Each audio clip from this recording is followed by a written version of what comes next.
There's no amount of conversation you can have with me to explain why Oscar is dead or Mike Brown is dead. It's something deep in my belly. When I was a little kid, probably about my daughter's age, I stayed up all night trying to understand how someone could hate me because of the color of my skin. Trying to make it make sense. And I remember that feeling of pain inside of me. When I realized that there was absolutely nothing that I did, I remember that heartbreak. And I cried, and I cried, and I cried, and I cried. And it's that same feeling. I've had these feelings of fear of the police since I was a small child. It's really heavy to live in fear for your life every day and live in fear for your life from a group of people who purport to protect your life. That's really terrifying once you step outside of it to think of how many of us have lived that way for that long. My name is Kat Brooks. I'm a communications director by day. That's my 9 to 5. And from 5 to 9, I'm in the streets as a grassroots community organizer. I was in high school when the Rodney King stuff happened. Me, like every other black person in the country, was like, well, they have to convict this time. We have it on tape. I remember running home the day of the verdict was supposed to come out and turning on my TV and seeing LA on fire. I carried that for a long time. But really and truly, it was Oscar. I still can't really explain what Oscar's murder did to me. Yeah, I didn't know him, I didn't know his family. But it triggered something. It was like the breaking point. Lift every voice and sing till earth and ever ring. The night he was killed, he was enjoying his life with his friends. That's what Oscar was about, celebrating life, enjoying life. I've had reporters ask me, what do you say when people say that the vilification of the police is inciting violence against the police? A vilification is a lie. A vilification is an exaggeration of something. But that's not what's happening here. What's happening here is we are telling the truth. That black men, women, and children are being hunted and gunned down in this country with no repercussions, with no accountability. And what we're saying in the face of that truth is no more. It ends today. We're done. Enough is enough. And there will be no business as usual.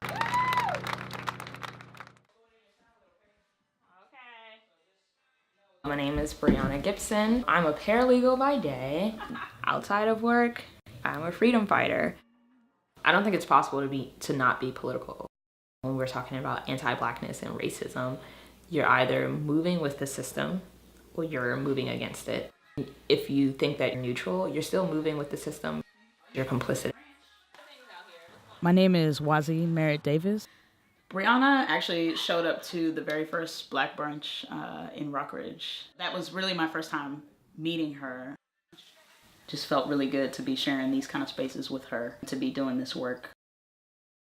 Yeah, meetings every single day, events every single day. Until late. Tonight's gonna be a long night, too. Being heavily involved in the movement out here really began with what happened in Ferguson. I was a part of the caravan of freedom rise to Ferguson. They spawned national solidarity just by having automatic weapons pointed at them and still being there every day. That inspired people around the country to look in the face of what resilience looks like.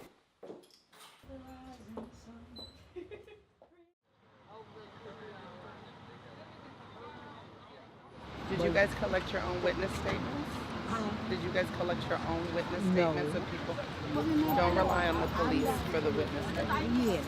An ambulance, a fire truck, shooting takes place on my street, but I don't see a police officer for hours. Instantly seeing the police car here, my concern was that they were harassing the people in the park. The city had put a fence around that park. There's this effort on the part of the city to clean up these areas that are being gentrified. And then when I realized that the woman was black, I became concerned about what her treatment would be like. Black and brown communities are really clear that traffic ticket can turn into your funeral. Cop watching is critical. you could be saving a life, really and truly.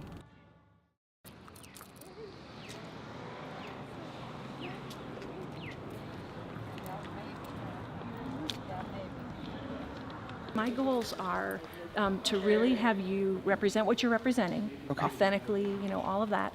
And then I know you're comfortable with this, let people ask questions, because people want to support, but they have all these buts, you know. I was hoping to sort of give a framework, right, for what's going on right now, and hopefully plug in a couple of buzzwords, right, like anarchists, and then allow that to bring some stuff to the surface. And so I know people have feelings and some very strong feelings and thoughts and opinions, and so want to just provide space to have that conversation. My name is Kat. I'm the co-chair of the Onyx Organizing Committee. Onyx is really focused on the liberation of oppressed nationalities. I'm also a parent, I'm an actress, I'm a poet.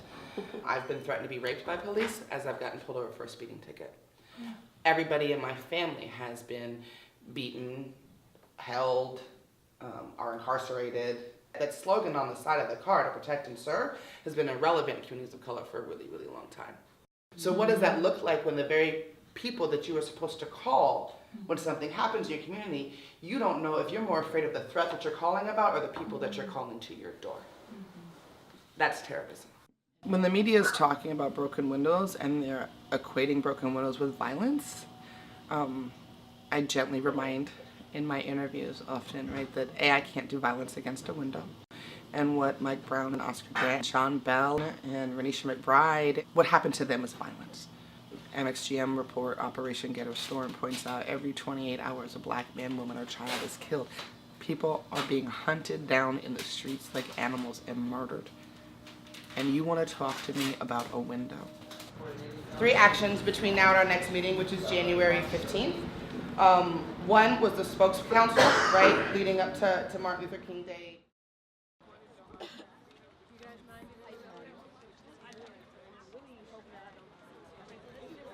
Black Brunches in Action, where we get to disrupt space and take up space in predominantly white areas, places where Black people would normally be denied voice.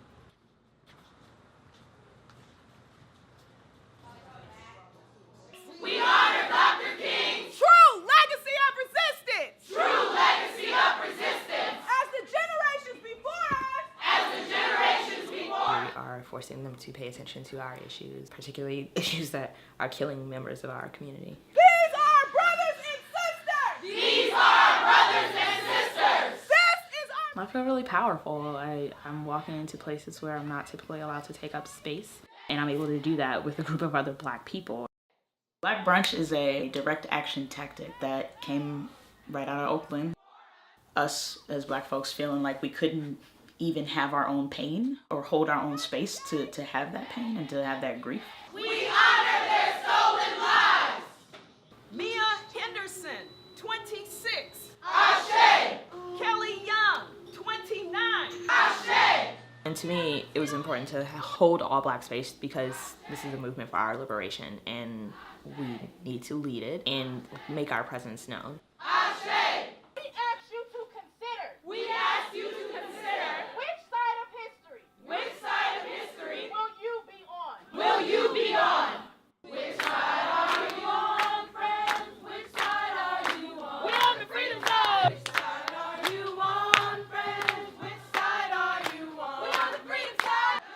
A lot of people forget that during the civil rights movement, those actions were strategic. When people were doing lunch counter sit-ins, they were not supposed to be there.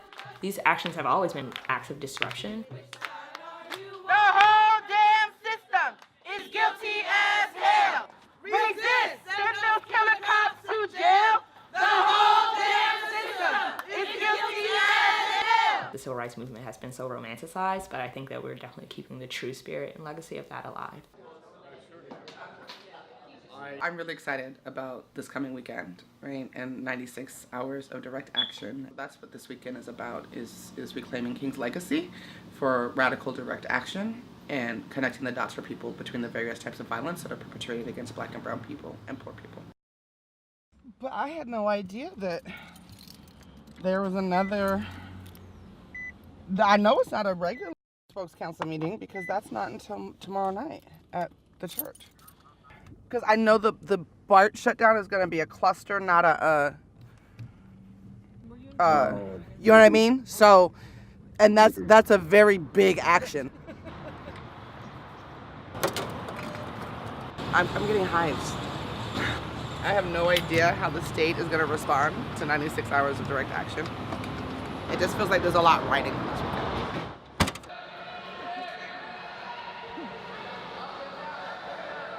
I have to work my regular job because I have to pay the bills. I have to make sure that my daughter has after school extracurricular activities because just because my life is the entire movement doesn't mean hers should be. And then of course I have to do what I have to do in the streets. I don't sleep very much. I work really long hours and my daughter goes to a lot of meetings. When Oscar Grant was killed, Jane was 3 and lost me really for about 2.5 years. So was really resentful for a while. Of Oscar, of the movement. You know, her whole thing was, I hate Oscar, he took my mommy away from me. I made a commitment to 1 night a week. It's me and her, regardless. And now she's more politicized. So she just did a homework assignment for school.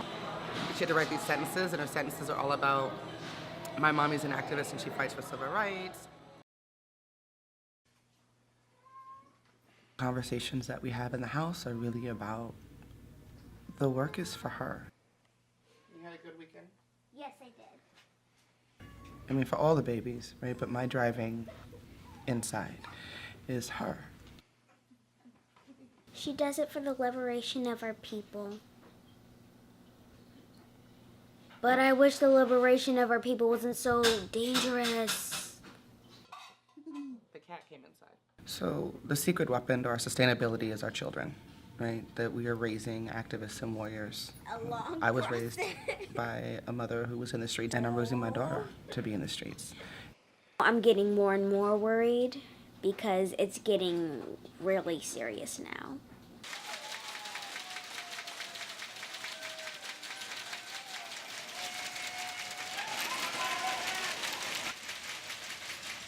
Nationally, we're responding to a call. We're clear that across the country, our sisters and brothers are also engaged in radical, militant, disciplined resistance.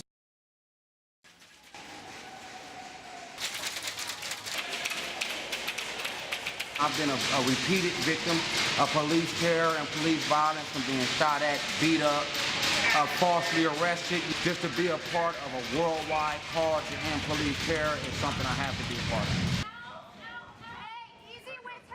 So y'all heard on the other side of the bridge too, they just went from shutting down 1 station to 3. Y'all know this is the beginning of 96 hours. Turn it up, shut it down. We do this for Michael Brown. Imperialismo! Ibaksa! Feudalismo! Ibaksa! Raza sí, policía no. Raza sí, policía no. Justicia! I've been holding it in since I got here. Seeing folks come together to demand an end to the war on Black lives, and to see other oppressed nationalities come together and uphold the reality of the war being waged on Black lives, it's just like, it's reaffirmation that this is the moment. This moment right now is going to turn this country on its head. We locked down the federal building and we shut it down. I stand in support of Black resistance. I stand in support of Black liberation. Because the liberation of Black people is necessary for the liberation of all people.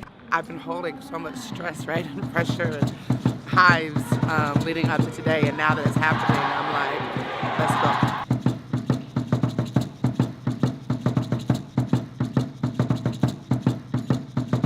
Movements have always been led by young people. The Panthers were 18, 19, 17 years old who saw the way the police were brutalizing the communities, and they said, enough.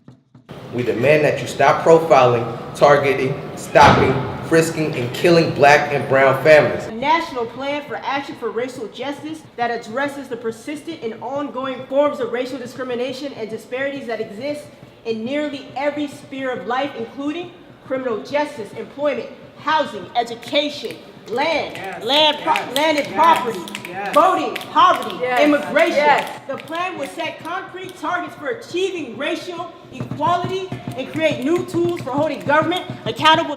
We call on Mayor Schaaf to recognize that the high-profile cases in Ferguson and New York City are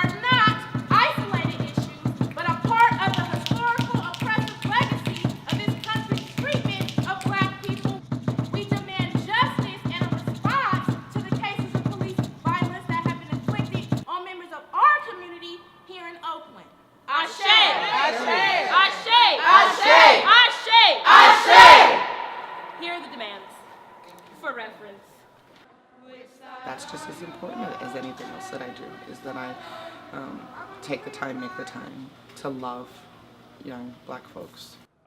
Were unable to deliver the demands directly to the mayor as we had intended. We wanted to deliver the demands to her directly and have her understand that we are who she needs to be accountable to, not the police. If she wants to represent the city of Oakland, we will be doing this for 96 hours. The whole damn system is guilty as hell. Our life was stood, send those killer cops to jail. The whole damn system is guilty as hell. Our life was stood, send those killer cops to jail. The whole damn system is guilty as hell. So Walmart has made itself a target. The fact that they don't pay a living wage, the fact that they must attempt to unionize, the fact that they don't provide health care, all of those are forms of violence. More recently, John Crawford was inside of a Walmart, not much different than this one, and he had one of their toy BB guns in his hand, and they called the police on him, and with 36 seconds of them calling the police on him, John Crawford was dead. My cousin was brutally murdered by the Oakland Police Department in December. I still have a whole life ahead of me, but I'm scared now. You know, for me to be a grown man, that's something to say, like, I'm scared of the police, and they supposed to be protecting me.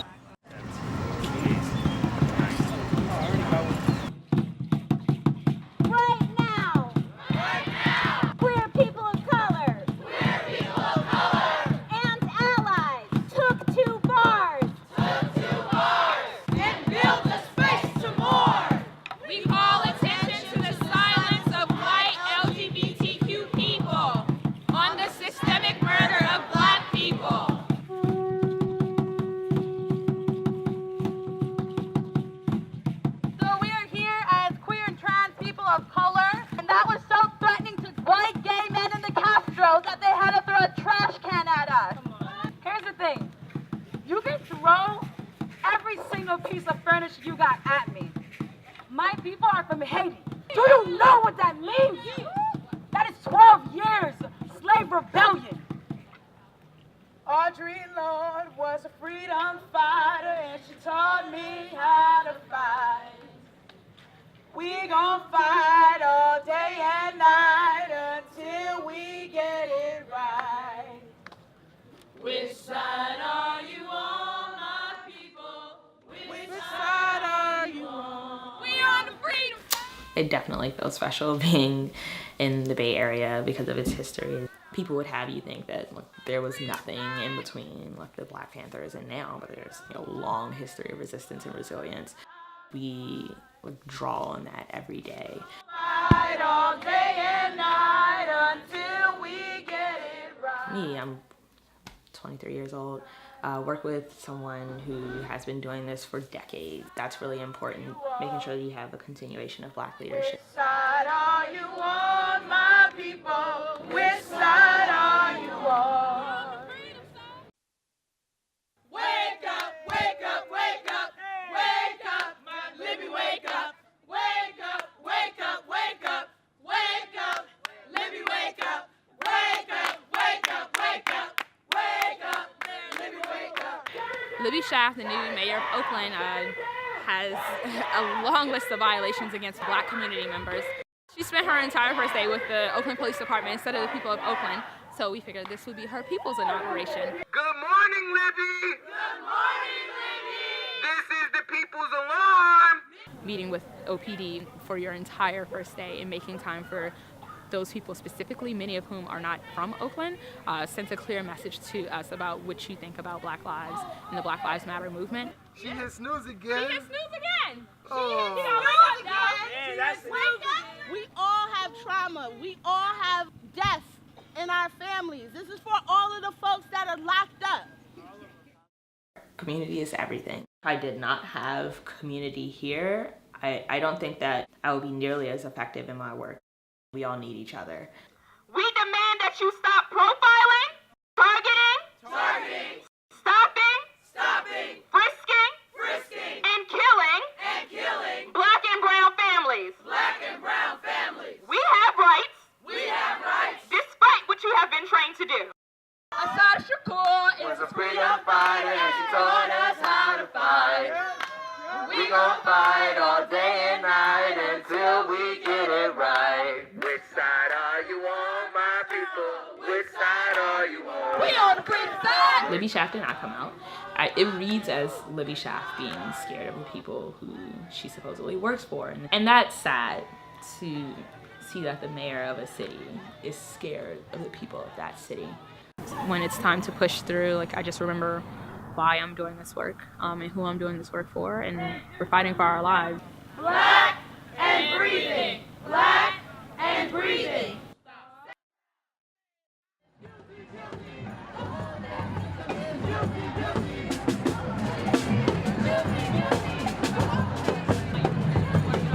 Powder people, happy birthday, Martin Luther King. One of the things that we're doing today is connecting the dots between police violence and economic violence. It's violent if a policeman kills a black or brown man, woman, or child. It's also violent when a mother can't feed her children.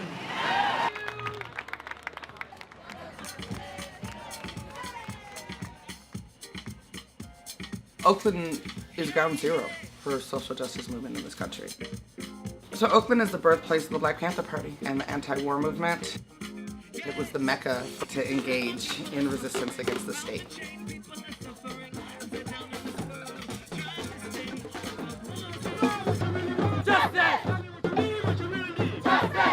I'm feeling good. The sun's out. It's a beautiful day. We got the youth leading us.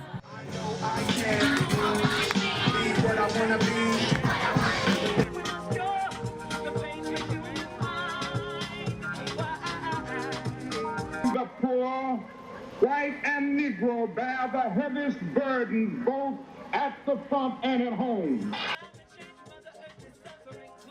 We're consistently oppressed and have to deal with all of these really heavy issues. But at the end of the day, we're still celebratory. We're a resilient people, and we celebrate ourselves and celebrate our culture, our history, our leaders, and our community, and all that we have to offer, and all that we've done, and all that we will do.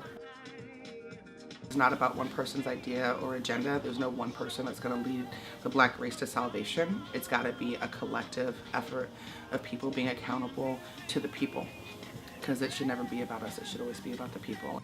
96 hours of direct action, 45 actions, 7,000 people for the march, 2.5 miles, 0 broken windows. After 11 o'clock, that's about the time. Trevor got shot, walking from the store, Skittles in hand. That's when he ran into Joy Zimmerman. People sin. We can't take it no more. We can't take it no more. That's why we blocking these doors.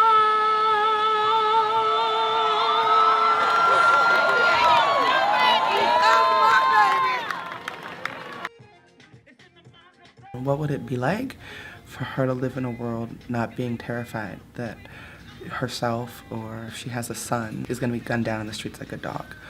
What would it be like for her to live in a world where she knew she truly had equitable opportunities for success and safety? What would it be like for her neighborhoods to not be plagued with all of the social ills of poverty? What would it be like for her to not grow up feeling less than, like half of a human, like she doesn't have a home? What would it be like for her to be able to wake up every day at peace in her skin and in her community and with her people? And that's the fight, that's the struggle. We're not stopping. What you see now will continue. It will escalate until our people are free.